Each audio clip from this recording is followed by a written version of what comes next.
Coming up, it's Friday and we're back in the inbox.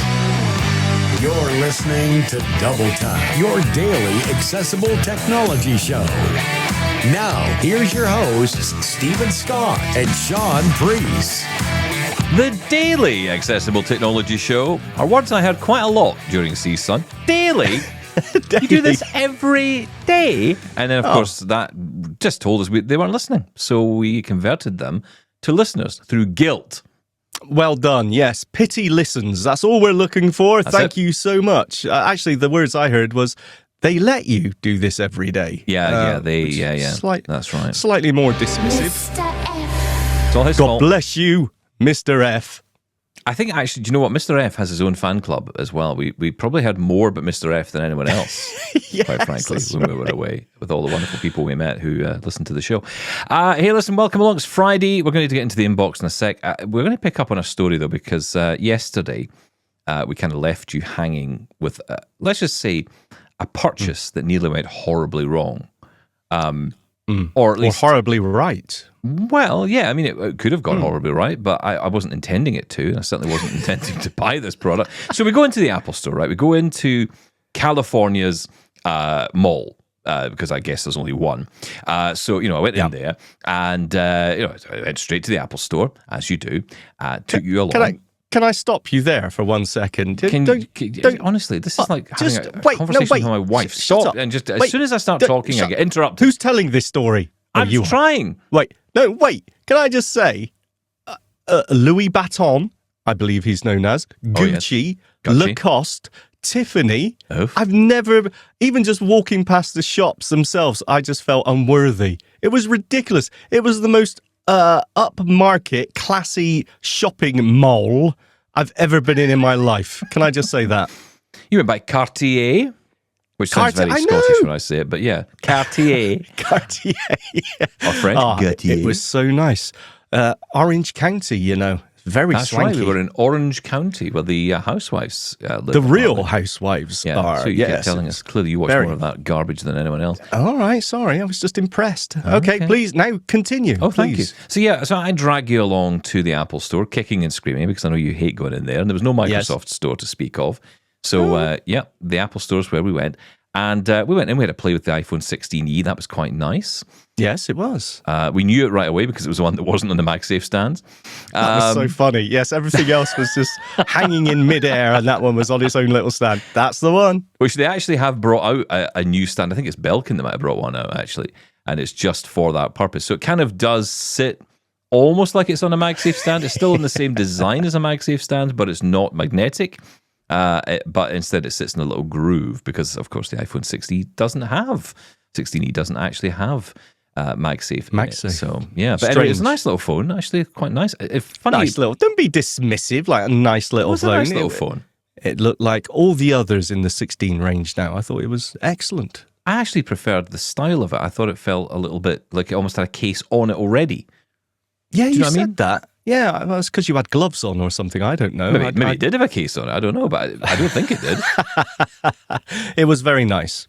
And then we went to look at the sky blue MacBook Air, and both of us were thoroughly unimpressed because actually, to be honest, we could have looked at any MacBook Air because as far as we were concerned, they could all have been sky blue. You know what, though? You dragged me in there. You know I don't like going in the Apple Store because we get to the iPads and it's just, these things are just, it's a geek's dream, aren't they? They just feel so nice. They're all squared off. I love them. I've got absolutely no need or use, but I've got a desire for them. I love the iPad. I know, but it's like, what do you need? We were looking around and we're like, okay, so there's the iPad Mini, which is actually the cutest of the lot. It's so tiny. And then you've got the Air, the new Air, which comes in 11-inch and 13-inch. And you've got the Pro, which comes in 11 and 13-inch. And then you've got that other one that kind of sits in the middle of all of them. Or I guess maybe near the lower end, which is the iPad. Which is just the basic. The iPad. Yeah. You know what? That was really nice too. I would be perfectly happy with that. If anyone wants to send me one, just say. No, I would be really happy with that. I thought, I don't know what I thought. I have visions of the early iPads when we talk about the entry-level one, but actually, very nice. Yeah, we got voiceover running on it, and they all on everything we nice. touched. Yeah, yes. we did, and didn't turn it off again. That's the absolute right way. But no, it was good, and really nice machines. But then, of course, we end up. I thought, hey, I'd love to get hands on just for a minute with the Vision Pro. No intention of buying this thing or even trialing it because I don't see the point, to be honest. But I would like to just feel what it's like. And I'll be honest, a quick feel, it was kind of hovering mid-air, unlike the iPhone 16e. It was hovering mid-air on some kind of stand. And we couldn't take it off the stand for obvious reasons, but we could sort of feel it. I was actually quite surprised at the size of it. It was smaller than I thought it was going to be. Me too. Yeah, I thought exactly the same. I was expecting these big scuba diving mask-sized headset. Yeah. And actually, it was so much smaller. It felt absolutely lovely, I've got to say. It did feel nice. So then someone comes over and says, hey, would you like to get a trial or a demo? And I'm like, no. And I just turned around to the guy, and all I said was, I just need someone to buy it for me. And he said, well, okay, I'll get you someone. And I didn't pick up on it at all. I just thought, okay, he's gone. Right, he's off. You were too busy laughing at your own joke. I was laughing at myself. Yeah, I'm so funny. And then you said, I think he's going to get someone to purchase because you said this. You wanted to buy it. Yes. Because what happens in the Apple Store, if you've never been in, basically what happens is as soon as you say, I want one of those, someone is dispatched to go and get it for you. Yes. And then they bring it up in the box and then they discuss it with you and you buy it. And that's it. Yes. So we decided at that moment that we should perhaps hightail it out of there before someone tries to charge us, whatever money it was going to cost to buy one of those things. It was funny because you said the joke, perhaps you could get someone to buy it for me. And then he said, certainly, sir, I'll be back in a moment. Yeah. And then I said, I think he's gone to get someone to, because he thinks you want to buy it. No. No, I didn't get that at all. And then every second that passed, you went, oh, do you think? Did you think that's what you meant? I think. God. And then you started to panic. Right, let's go.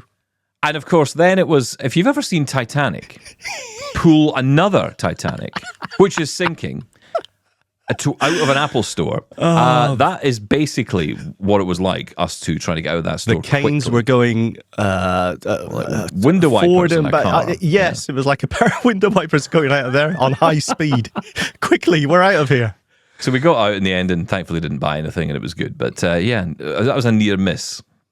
There's nothing wrong with that. You can say, no, I've changed my mind. We could have talked our way out of that without it being embarrassing. Imagine ending up buying it out of guilt. Oh, yeah. To be honest, anyone else, I'd say, no, that's ridiculous. But you? Yeah. Well, I did once buy an Apple Watch out of guilt because I fell over a guy in a store. I literally walked into a guy. I didn't know this at the time, but when I walked into the store, I walked in with such speed. And my cane, bum, bum, bum, bum, bum. And off I go. As you know, I like to march where I go. And yes. All I felt was this metal. And then I fell. And I had a scream. And then a number of people scream. And then I landed on the deck. Cane goes who knows where. And the next minute, there's a guy sort of yelling, but also kind of laughing at the same time. Yes. And the story was then explained that basically I'd walked into a guy who was in a wheelchair, sitting kind of like side on to me as I walked into him. Oh. So I tipped his chair over. Oh, it's the perfect storm. Yeah, all the disabilities crashed into. If there was a deaf person just laughing in the corner, it would have been perfect. Beautiful thing. Who did they help first? I just don't know what to do. There was a real moment of what do we do here? Who do we blame for this? Who do we congratulate? Who do we help? What do we do? There's no sense to this moment. So everyone just kind of gradually backed away. Like, I don't want anything to do with this. Just ignore it. I saw nothing. Oh, it was well, I certainly didn't. And anyway, the thing was, the guy actually worked in the store, right? So he worked there. So he gets himself back in his chair. Someone's dispatched to get my cane back. We laugh heartily about it while everyone else doesn't. And I bought an Apple Watch from him that day. Can I just say, I'm suspicious. The guy worked there. Who's to say he didn't, wheel himself in front of you, Stephen Scott? You think there's a conspiracy on this? Just get that sale. The JFK files are coming out. And I'm just saying. The guy in the wheelchair files. On that point, can we just bring up another story? So tell me what's been going on here, right? So on WhatsApp, you think that someone has identified the double tap infamous man that is Plant Pot Man. Where's the thing? Hang on. Here it is. What, Yes. You think someone's actually identified Plant Pot Man from Well, the NFB convention in who knows what year it was? Well, no. Not identified, but we think we have another witness. A sighting. To, as I like to say, PPM. I think we have another witness. In fact, we have Charles, who sent us a message. Wow, you're naming him, right? Okay. Telling us more. Oh, do we? Yes. Where? You obviously don't have that. I don't have that file, no. You mentioned, I thought you'd put it somewhere. Okay, so if it's not there, I don't have it. Okay. Well, we'll come to that. Yes, apparently. Do I have the file? It's in there. Where? I put it. I've done my part. Oh, hang on. It's in the file with the thing. Everything else is. It's in the queue with all right, all the others. Right. Talk amongst yourselves. Right, I'll go find it. Hang on. So for those of you that don't know, Plant Pot Man is a rather terrible name that Stephen's given to someone he saw at the NFB conference. How long ago was that? How many years ago? I cannot remember. I want to say 2011, 2012, maybe thereabouts. Okay. It's a while ago.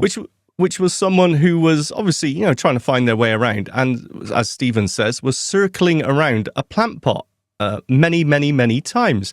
Now, we've all done that, obviously. I don't think there's anything wrong in that, but there is a question surrounding that. Should we help him? Should you not? Should you how many times have we said, I've been using Good Maps, or I've been using Be My Eyes, I've been using Ira, and the trouble is you're walking somewhere and you always get someone that says, can I help you? Can I help you? Can I help you? And it's like, you don't want to say, well, no, just in case, the technology fails and then you need help. It's a really tricky situation. But yes, Charles has got in touch and he's asking the same question. Okay, let's listen into that. Hello, Shaun and Stephen, or Stephen and Shaun, if you prefer. I won't tell you which one I prefer. We'll just leave that up to guessing. I'm Charles from Ohio, and I have been thinking about Plant Pot Guy.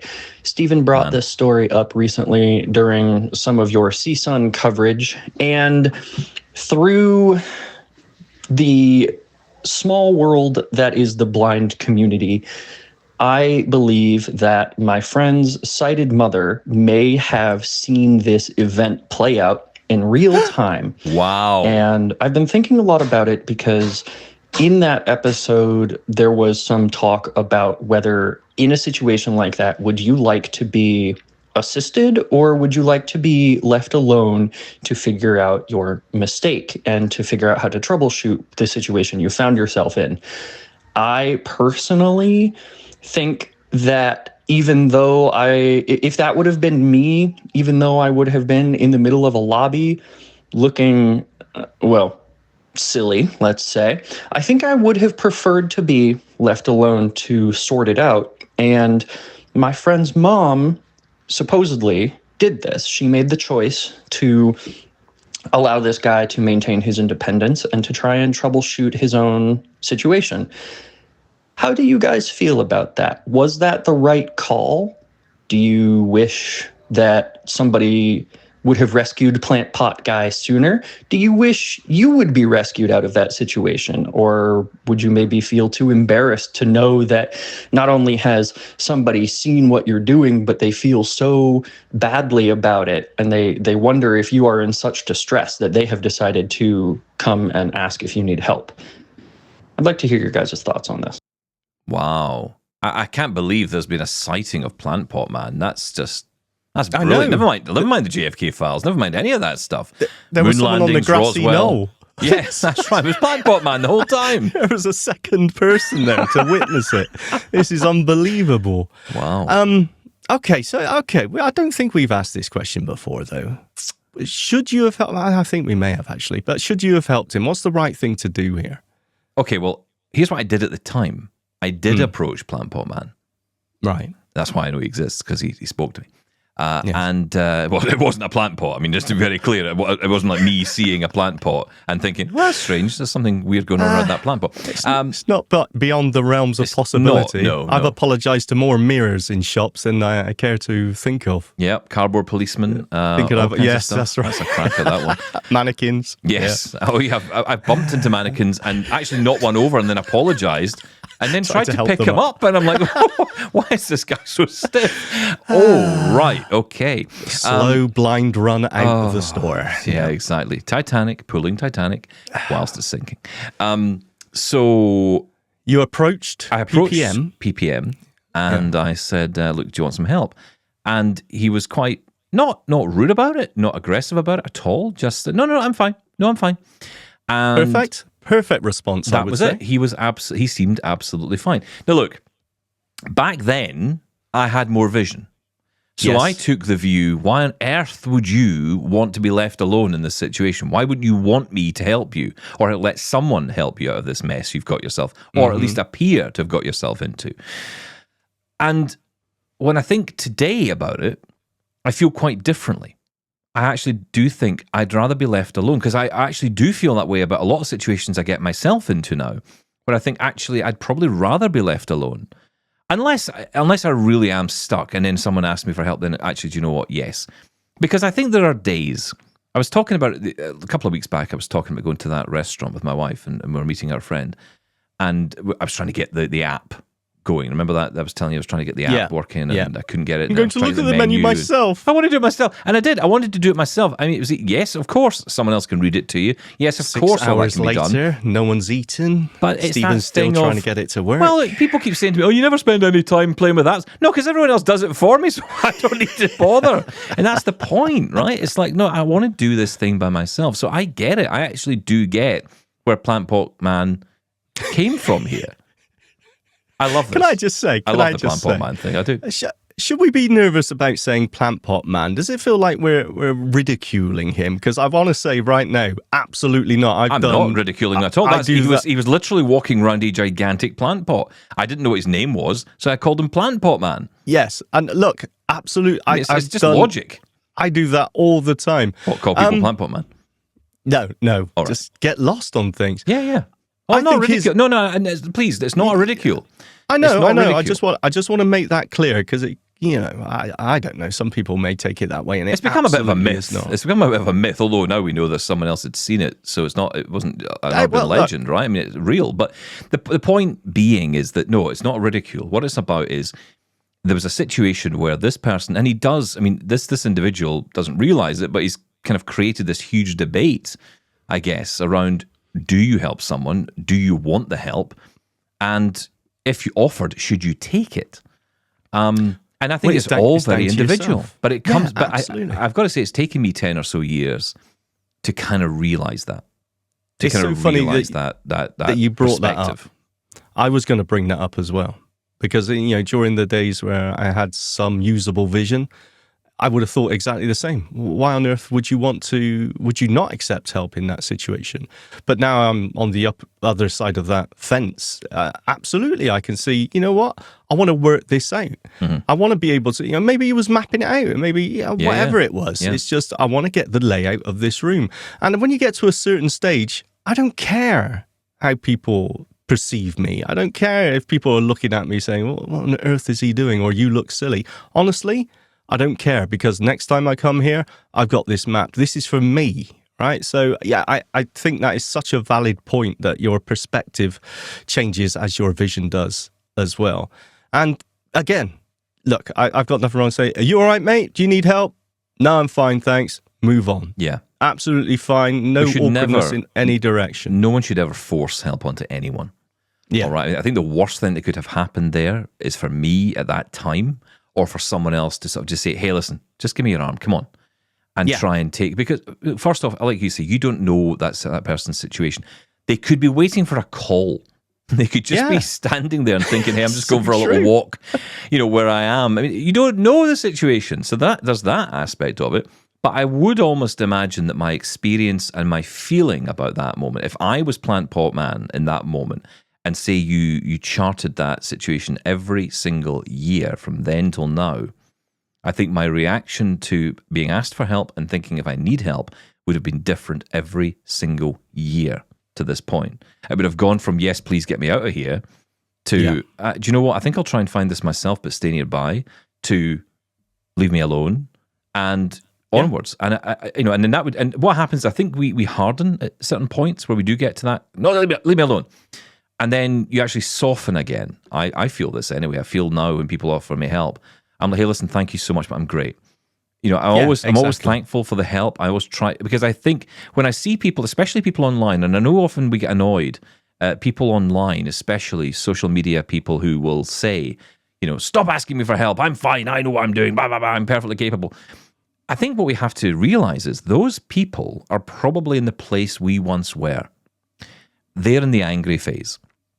Now, it's unfortunate. Possibly. Yeah, possibly. And look, some people could just be rude. Yeah, exactly, right? So there's that as well.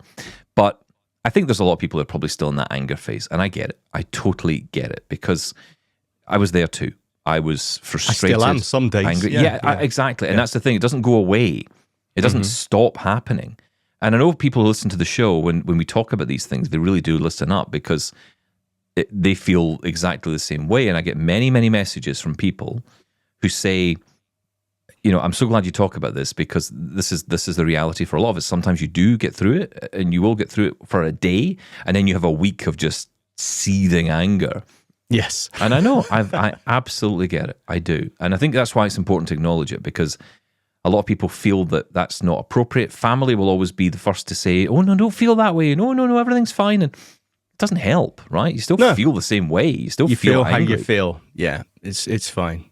It's you know what? We're all plant pot man. We're all exactly. We are all plant pot man. Like and you know Spartacus. What? Plant pot man was probably more on it than any of the rest of us were. You know what? In fact, God bless you. God bless you, plant pot man. And wherever plant you're walking around right now, you go. You're a hero, sir. My hero is Plant Pot Man. There you go. Yes. That is our show title of the day. Just a second. Plant Pot Man is my hero. Listen, thank you for that, Charles. I really appreciate that. I was not expecting that when we kicked the show off. In fact, you can tell, because I wasn't even prepared for it. Right, shall we get some emails? Yes. Email. We get email. We get your email every day. Ding dong. Here's your mail today. Oosh. Oh, that wasn't bad. I thought you were going to be able to do oosh because of your cold. No, it's fine. You know me. I'm a trooper. I swear to one. Stop it now. Only when my fingers are shutting a Uber door. Actually, do you know what? You were actually quite what? Discreet for. I mean, I would have been saying so many swear words that the taxi driver, whether he spoke English or not, would have been understanding me perfectly clearly. Oh no, I'm a class act, Stephen Scott. You know me. Plus, you couldn't hear me for your laughing anyway, so it didn't matter what I was saying. There you are, the Muttley laugh. Yeah, you call that from me. Carry on. I did. Right, let's get to Scott first up. Wasn't funny. It was hilarious. I have not laughed as much in my life. Funny. It was fun. Hello, Double Tappers. It's been a while since I've written. Laura, thank you for reading my messages. I'm sorry that my organ grinder is broken and the supply chain to get the necessary parts is not working either. So no dancing monkey requests to hear you sing the email song today. Okay. Shaun, another way to navigate from the tree view to the mailbox view and then to the reading pane would be to use the following keyboard shortcuts in the Windows Outlook desktop app. To move forward, use Control plus Tab. To move backward, use Control plus Shift plus Tab. Mickey was asking for confirmation from the nfb.org website. The national headquarters of the National Federation of the Blind is an extensive facility located in Baltimore, Maryland.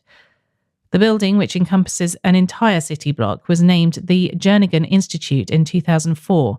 Among its many features, it houses modern computer labs, training facilities, conference spaces, full-service dining facilities, the Jacobus 10 Brook Library, the Independence Market, and the International Braille and Technology Centre for the Blind. For more information, visit the website nfb.org and search for National Headquarters. Regards, Scott from Maryland. Still not the cookies. Cookies. Yum, yum, yum. Cookie! He was teasing that. He was teasing me to press it. No. Laura's version was much better. Can we swap them out? We'll swap it out. Okay, we'll get the cookie version then from... you can't eat cookies. Oh, you can't eat cookies. I hate it. Oh, I love it. I'm amazed we can play it since we're on YouTube. I'm surprised it was kicked off. That's it. Copyright strike. Copyright strikes all over. Yeah. Can I just say, Control Tab, Control Shift Tab. Didn't even think about that. I will try it out. I'm still struggling out. Look, Robin helped me. Lots of people helped me. I am still struggling. I'm still finding it very, very laggy. I think I need, you know what I need? I need the nuclear option. I need to wipe this computer and start again. Fresh install Windows, Outlook, the lot. You're not alone in this. I think a lot of people will come at this from the point of view of, well, if you do this and you do that and you use this shortcut and use that, as people have and Robin has as well, I think that's great. But I think there's a fundamental issue in that you got to get the layout right. I found this on the Mac as well. It's the same on the PC. You've got to get the layout right. Now, you also use NVDA, so there's certain things you've got to do to just cut down the verbosity for a start. What have I got to do? What? Oh, I'll tell you later. I can't remember all. But Okay, thanks. Yeah, it's like no one can remember. It's like telling things like turning off groups and all these kind of things, and just almost That's like right. really simplifying that inbox, taking away the reading list. All that stuff has to go because that is what's slowing you down. I use JAWS on the computer, and I've used NVDA as well. And to be honest, I fly through my inbox, but I think it's down to how you lay the whole thing out. And the initial setup look isn't the layout of it is not great. The default, on the out of the box experience, yes, because it's all grouped by date, right? So you got yesterday and that, and it just slows down going through. Yeah, and you can turn that off. I'm assuming in the view menu. I don't know. I cannot remember.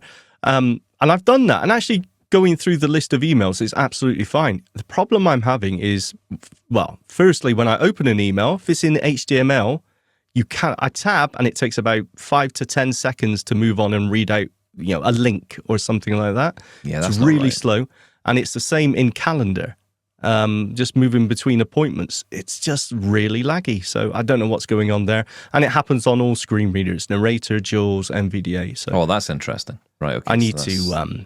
I think I just need to wipe it and start again. And you use the Surface Pro. You've got another machine as well for your day-to-day stuff. Is it the same on both? Yes, it is. Actually, no, that's a very good point. It is the same on both. I wonder if it's a... You see, I've met other people who say the same thing. Friends who say exactly the same thing. And I don't have these issues, so I don't know what is going on. Yeah, we don't know must troubleshoot this together. We must figure this out. But I'm sure you're not alone in this because I know others are facing the same issues. So I think it is something to do with, I've noticed it in HTML emails. So maybe it's just an issue there. Maybe there's just a setting I've missed. So I don't know. We'll sort it out. Well, let's talk about smart ovens, shall we? I think this is Edwina. I hope I've got this right. It's Edwina with her thoughts. Hello, Shaun, Stephen and Laura. I have been following your show closely over the last 6 months. I have arrived late to the blind community. I had a sudden, unexpected total vision loss in 2022. I'm now 54. It has been quite an adjustment. I can say with assurance that my adjustment would not be the success it has without podcasts and YouTube videos such as Double Tap. I am able to find tech that is supportive of my transition. I spent 5 months in hospital recovering post-heart transplant and adjusting to the vision loss. I remember listening to a podcast about ChatGPT in February 2023. Little did I know what an impact AI would have on setting my compass to adjust my new course in life. I have a lot more to learn, but take time daily to celebrate the wins. My win today was supported by AI tech. In my old life, I loved to cook complex healthy foods from scratch. Over the past 28 months, I have been building skills to take back my kitchen. I have mastered 4 burners on a gas stove. I did use my toaster oven to bake small dishes due to size limitations. I used an adapted air fryer until last month. My oven was not accessible at all.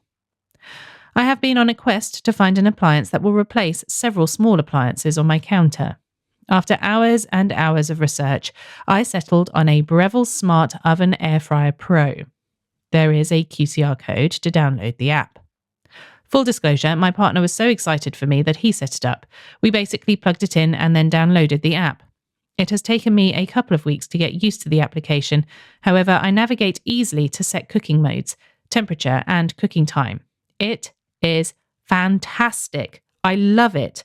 It has many options that include toast, bake, pizza, cookies, slow cook, roast, bake, dehydrate, convection, broil, dehydrate. This device has replaced 4 appliances off my counter and out of my cupboards. The app comes with a membership to America's Test Kitchen and has recipes specially curated for the oven.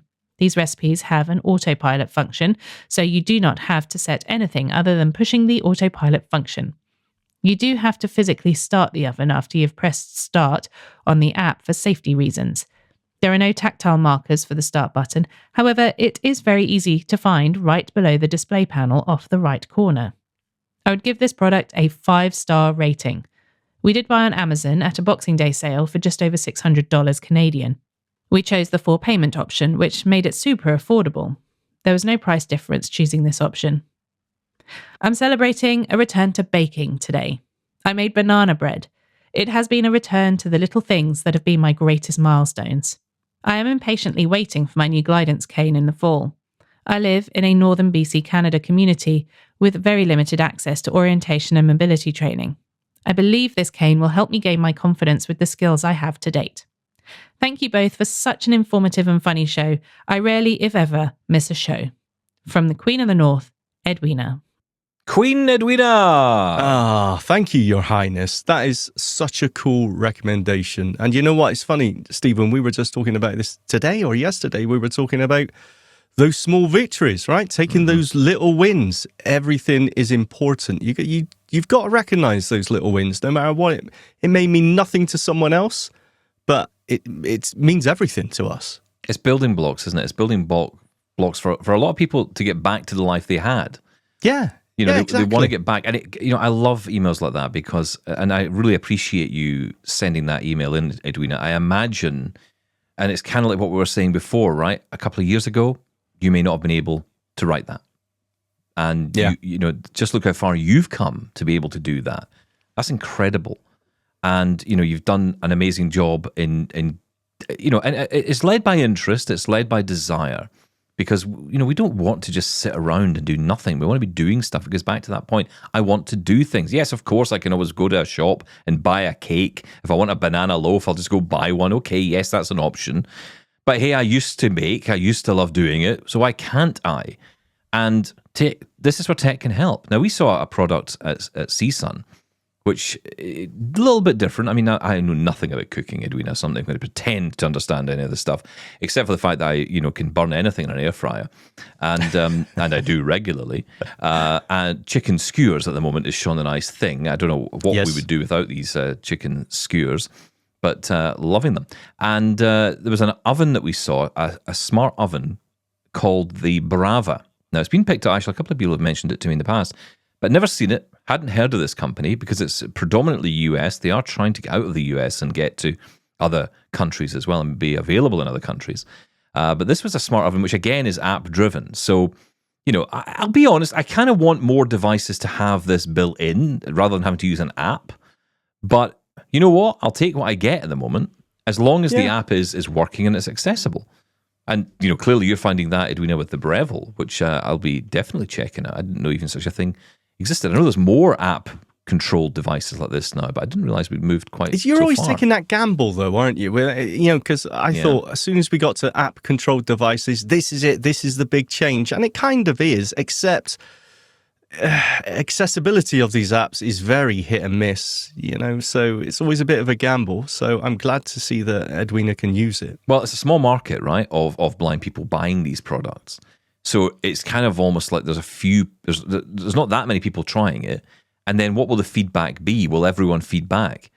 And you hope they do, but of course there's no guarantee and there's certainly no demand on people to do that. But, we are in this catch-22. Do you go down the route of buying a device that's kind of built with you in mind? So, I think to the talking microwave that was just been put on sale by CNIB in Canada, the Smart Life Centre now selling the talking microwave, the same one that's actually on sale in the UK by RNIB, and it's available, I think, in other locations as well. Now, that's an interesting device. Cobalt in the UK obviously have the kind of combination oven and microwave, and they've got the talking air fryer as well. But that's some people finding it difficult to get that out to America or to Canada to buy. They have contacted Cobalt, and despite them saying to us, yes, you absolutely can buy this from anywhere, there are issues. And of course, let's be honest, there's huge cost issues now. I mean, I buy something now from America or from I got something sent the other week from Korea, and the import charges were just horrendous. So they're going to be people just cutting back on these kind of purchases. Well, you mentioned the Brava. Is it called the Brava? Yeah. The oven we looked at, CSUN, and again, love to try that over here, but there's regulation when it comes to electronic and electrics, specifically, different voltages, 240 versus 120 or whatever it may be. So it is difficult, but I would love this sort of stuff over here as well. Edwina, thank you so much for the message. Thank you. Let us know how you got on. can I just say on the point of the kitchen as well, we did get a WhatsApp message, and sorry, I've forgotten who it's from, but I will find it and we will play it in. But I remember it, that someone is looking for recommendations for accessible washing machines as well. So if any of our listeners got any recommendations for that, please let us know. Bosch, I'm guessing, may have some functionality there. I don't know how widely available they are. Still, Samsung is an interesting one because Samsung have done a lot of work on accessibility. Has it extended to those devices, I wonder? Yes, well, it's strange. They've got like tactile markings on their touch-sensitive buttons, so you can find it. They are very audible with beeps and bloops. And I'm not sure about the app. That's the only thing. I haven't tried the apps on these things. I remember again. I remember the German company Miele getting very excited because they had launched like almost what they called a low vision washing machine. Yes. And you know that way you're like, yeah, okay, but you know. What? What's the matter with you now? Well, they gave you what you want. It wasn't particularly useful to blind people. It was useful to low vision people. That's nothing wrong with that. But I wouldn't. This is where the issue of inclusion gets to exclusion very quickly, right? I so see it's like, what you mean. If you're blind, well, okay, maybe not. But if you're low vision, then great. I mean, I'm sorry, it should be available to everybody, right? And the secret is an app. You make an app, you make it accessible, we can control it. I mean, yeah, absolutely. Oh, dear. Please, carry on. It's the one area. I always think about the big electrical stores like Best Buy or, you know, in the UK, John Lewis or whatever, or Target, I guess, or any of these kind of places where you buy electronics. I always think about the areas of the store that are closed off to us. And I think the white, I call them the white appliances because they come in every color these days, don't they? Used to call them white appliances because they were just white goods. Yeah, that was it. Yeah. But home appliances, right? So washing machines, dishwashers, dryers, that kind of thing. They're pretty much locked off. Mostly That's the last area, I would say, though. It used to be TVs as well, but now TVs have come a long way when it comes to accessibility, you know, setting up out of the box. They have come a long way. So, yeah, it's still those kitchen items that are real. Well, so here's an interesting thing. We will get this clip on at some point, if not the full interview, but I did speak to LG while we were out at CSUN. It didn't get to air, that particular interview, but we will get it on air. And I will say at this point, actually, all the content, everything from CSUN, so far that has been broadcast, including the LG interview, actually, that hasn't been broadcast. That's all on doubletaponair.com/CSUN. So if you go to doubletaponair.com/CSUN, CSUN, you will be able to get all the episodes of the shows on the one page. You can go check out the episodes we broadcast from the event, but you can also check out all the individual interviews as well. So if there's a particular product or company you want to learn more about or go back to, then go to the website doubletaponair.com/CSUN, and you'll get all the content there. Well done, Stephen Scott. You turned that around quick. Well done, you. And we should say well done and thanks, Mark Aflalalalo. Yes, did an amazing job. Of work on that one to turn it around. So yeah, thank goodness for that, because you know I know a lot of people want to dive in and share the content as well. So please do. But I mentioned that because LG, the interview there, when I spoke to them, the name of the guy has completely escaped my mind, but Oscar, I think his name was. I spoke to Oscar from LG, and he was talking about how they are building in more accessibility functions for low vision and blind people into appliances like washing machines, dryers, and all of that through apps, which I thought was kind of cool. And I was asking him about it. I said, you know, it seems like this is one area which just feels like it's been kind of left out. And he said to me, in the US, there are no regulations for appliances like this to actually be made accessible.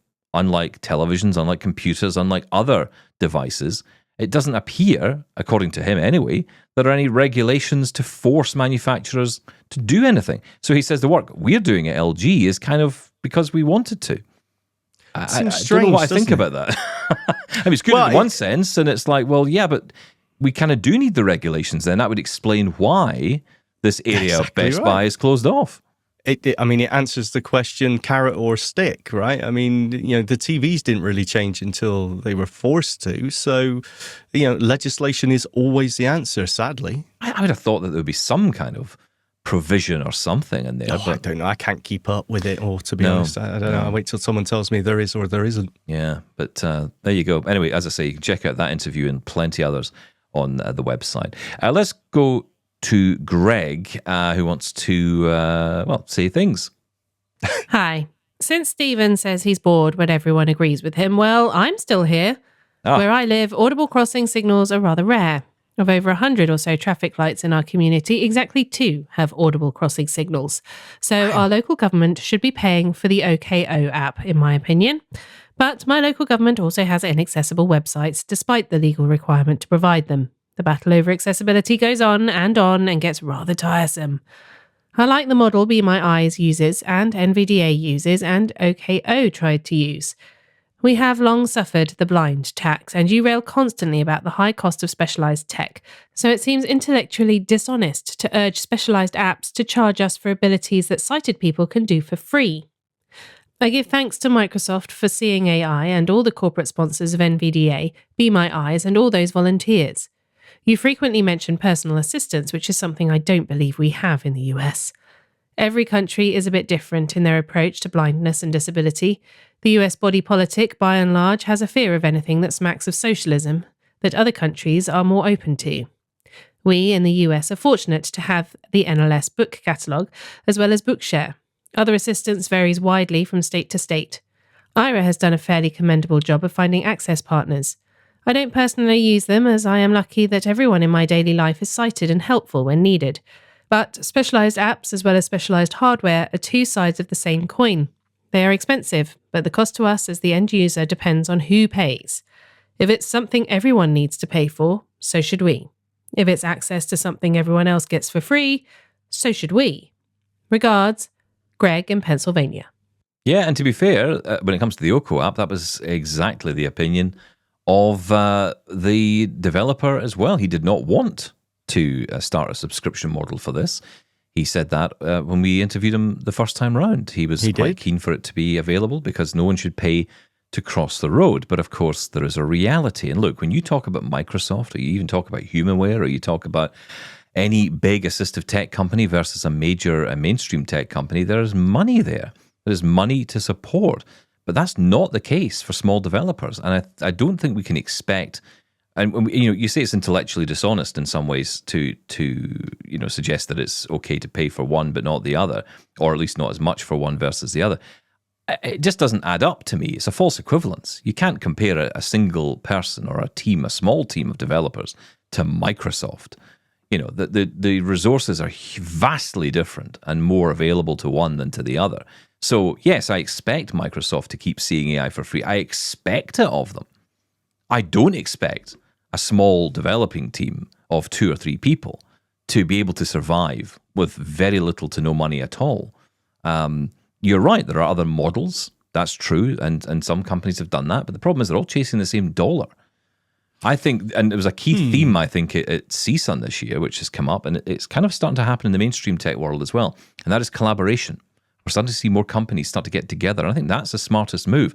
Actually, a lot of these developers need to almost get together. There needs to almost be like a house of development where a lot of these guys can come together and actually, pool their resources and make money as a team rather than trying to all chase the same dollar. That might be the only way to solve this issue. And we heard from that group in France.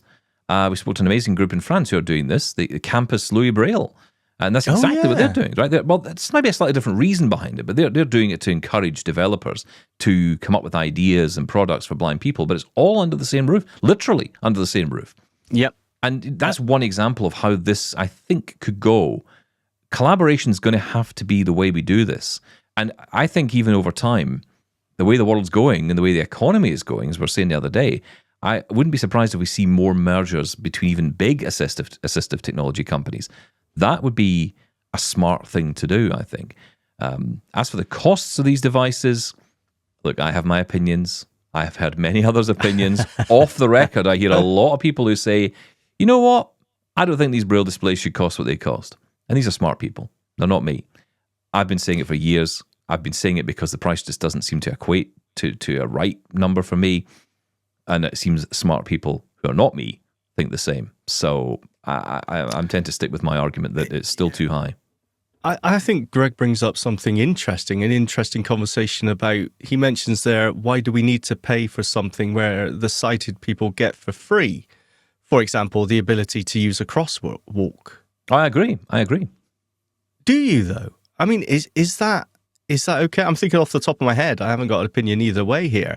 But for something like OCO, I mean, is that the rule of thumb we go off, that if someone can do it for free because they don't have a disability, then we should get it for free? Or I'm just thinking of what I think is a reasonable cost. I think the OCO subscription is reasonable. I think, someone else may say a subscription to another service, I'm not going to mention anything, but a subscription to another service may not be so reasonable. To me, it's about what may be affordable versus not, and what you get for that service. That's what I'm judging things on. I didn't even really think about, well, I'm only paying for this. I only require this service because I'm disabled. Should that factor in at all? I'm not sure. Well, it goes down to the argument of who pays then, right? So if look, someone's got to pay. That's the bottom line. Someone has to pay for it. It's not going to be free. Not everything can be free. And it's interesting. On one hand, I get people who say, well, everything should be free or it should be available to me and I should just get it.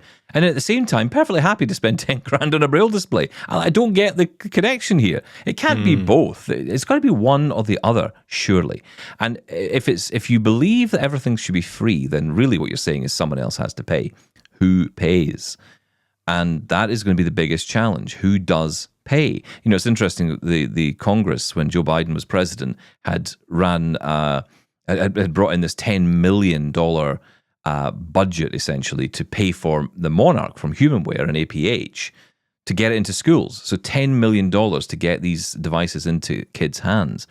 Now, so far, thankfully, and hopefully no one around the White House is listening right now. Yeah, but so far that's all going okay, right? And that's the plan. Yeah. That's the plan of action on that is continuing, which is good. We were a little bit concerned, but so far so good on that.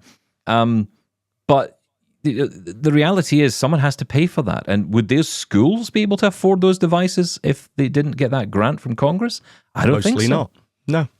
I mean, there are schools where I live, and when we did the whole Braille at 200 series, I was talking to a qualified teacher of visually impaired children, a QTVI, and she said, in some schools in Scotland, she said, there aren't even decent Wi-Fi. There isn't even decent internet access. It's true. So what hope have you got of getting Braille equipment in at those costs? Well, again, the argument would be, why does this equipment cost so much in the first place? Is it because they're aiming the price point at government funding and not actually from manufacturing R&D costs, production costs, or small market costs, whatever it may be? I mean, again, this is an age-old discussion, right, when it comes to prices of assistive tech. Yeah, we do have some conversation to come on that. We'll park that one for now, but that's an interesting point for sure. I get it. I do struggle with the idea of paying to cross the road. I do struggle with that, right? There's always the argument that says, look, we've managed to cross the road for a long time without the need for it. So if you can manage, and you have managed, then that's it. So you just continue to manage. But the bottom line is the reason that sighted people don't require this service to cross the road is because they can see. We can't. So we need this adaption, or people may need this adaption. They should all be audible anyway. I mean, that's at a government level. That is a failure, not even to mention the inaccessible government websites. Yeah, but hang on. But there's good reason why some of them. But yeah, but there's reasons why they are. Why? So, look, I mean, where I used to live, they used to have to turn them off at night because people would never sleep otherwise. Because the constant beeping of the traffic lights. Okay. So they weren't on all the time. A rotator. You turn that that's on an option as well. Midnight. Yeah, look, there's answers. They should be accessible. Simple as that. All right, fine. There. I don't run the country. What do you mean to run the place? I've got enough to do. I got the website sorted. Now you want me to take over the world? Yes, it sounds like you run the country. Anyway, Greg, as ever, brings up a fascinating conversation. Thank you. Thank you for that. Oh, dear. Thank you. Right, let's move on. Who have we got here? Hi, Double Tappers. It's Dave here from Elmira, Ontario. Hey, Dave. With a comment and a question. My comment is that I really enjoyed hearing about the WikiTrip app on yesterday's episode. I would really like to see that incorporated into smart glasses. This would make going on sightseeing trips with my wife a lot more doable and enjoyable for me. My question is whether you know of a GPS app, either for Android or iOS, that works similarly to how a stellar trek would work, in that a sighted person could take me for a walk, the app would record the route as we're walking, and then play it back when the sighted person isn't there, so I could walk the route on my own. If anyone knows of an app like that, I'd really like to hear about it. Thanks. That's a good question. Thank you for that. I will say there's actually a number of hardware solutions I can think of right now, but apps not so much. I mean, can Google Maps do this? Can you set a route with someone and then take, essentially route that as you go? I was just thinking that because there's been an update recently and I wasn't sure if that was something you could do. I don't think so. The first thing that jumps to my mind is Voice Vista for iPhone, which you can drop markers. So, for example, I've got a marker outside my house here. I've got a marker at the end of the road, so I know when to turn. I've got a marker at the entrance to the park. And once you mark all these, drop your little breadcrumbs, mark them, give them names. You can also just set a route. So I can say, set a route to the entrance to the park. And it will firstly set the beacon so I can hear in my headphones, the end of the road is that way.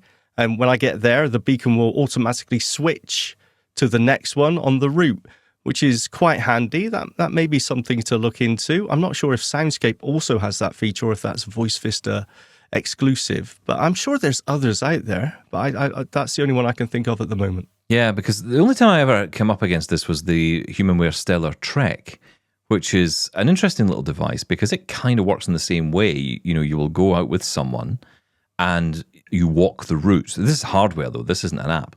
You buy this piece of kit and you go for the walk and it records the route, and then the next time you can then follow that route. Now, I didn't like that idea so much because I mean, as much as it's a great thing and I get it for people and clearly there's a need for it, it just seemed to me like, okay, that's fine, but what if I don't have someone to walk the route first? Or, in my case, I don't, right? I would be going myself. Yeah. So unless I'm going to take the chance and do the route first, hope I get it right so I don't have to, walk the wrong way 15 times every single day. I don't know. We need crowdsourcing routes, right? Yeah. Has anyone else walked this route? Any other blind person walked this route? A searchable cloud database that we can look through and load in. Cool, yeah. Of course, we would have to trust that it's not some psychopath trying to kill us. Lure us into his woodshed or whatever, yeah. That's right. But yeah, that's a very good question. And let's see if our listeners know of any answers. I'm sure we'll get plenty of responses on that. So yeah, feedback at doubletaponair.com. Let's help Dave out there. Let's move on to Ian. Hi guys, sorry for the longish email. You are so right about problems with messaging and smart home systems. I am still confused as to whether Sonos support Google Assistant. Before the app debacle, I sold my lovely Sonos speakers because they stopped working with Google Assistant. I have gone with Nest or Home because the app is accessible and was very disappointed when Sonos stopped support without notice. So, is it supported or not? Going online, even in the Sonos forums, provides mixed messages. Some even say that the older speakers still support Google, while the newer ones do not. This all smacks of the same messaging problems we were having with Meta AI in the UK. Thanks for being there, Ian from Hull. Well, that was not a long email at all, Ian. That was a wonderful, perfect length email. Perfect. Yes, well done you. That was excellent. Okay, Sonos and Google smart speaker support. Well, we had Elliot on the show. That's why he used it. No, it wasn't Elliot. Sorry, it was Callum, wasn't it? Callum was on the show. Callum Stoneman, yeah. He was saying that he uses it all the time. So it absolutely is supported. But after we aired that, I seem to remember someone getting in touch saying that the new Sonos speakers do not support the Google Assistant. They only have Lady A on board. So I think that information you got from the forum may be correct. I don't have the Sonos system, so I don't know. But I think the newer ones have dropped support for the Google Assistant. Possibly. That's not great. Okay, what's going on over at Sonos? Let's be fair. It could be a Google decision. They could have cut them off. It could be. It doesn't seem likely for Google, if I'm honest. Google tend to want to be on as many devices as possible. Yeah. It could be a licensing thing. Maybe the license ran out on it and they're no longer supporting anymore. I don't know. But I just know that Callum came on and he was using it all the time. So you would think it would be, if it's working on a bunch of speakers, it'll work on newer speakers. I mean, what would be the difference between the old and the new, right? It's running on the new app. It's all running the new software. Well, how could any technology change during updates? How could anything ever change? Who Doesn't knows, it always Stephen just remain the same?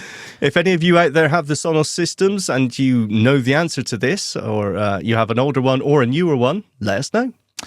So if you want to contact the show, you can do it this way. Go to doubletaponair.com/contact. There you'll find our email address, our WhatsApp number, also our call-in number as well, which you can call in and leave a voicemail, as many of you still do.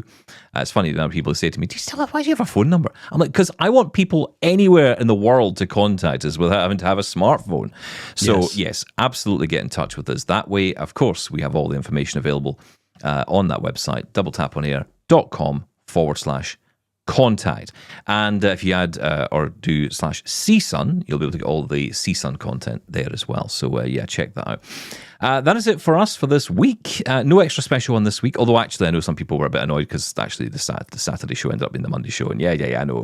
But look, I needed a day off just to decompress when we returned. Give us a break. Just we one were traveling 7,000 miles. I know. Please. With me yapping in his ear for most of it. So, yeah. And I had sore fingers. It was hard work. Well, at least you don't moan about it. No, exactly. Anyway, go rest those fingers. Have a nice weekend. And I'll talk Monday. Thank you, Shaun. Thank you. Bye-bye.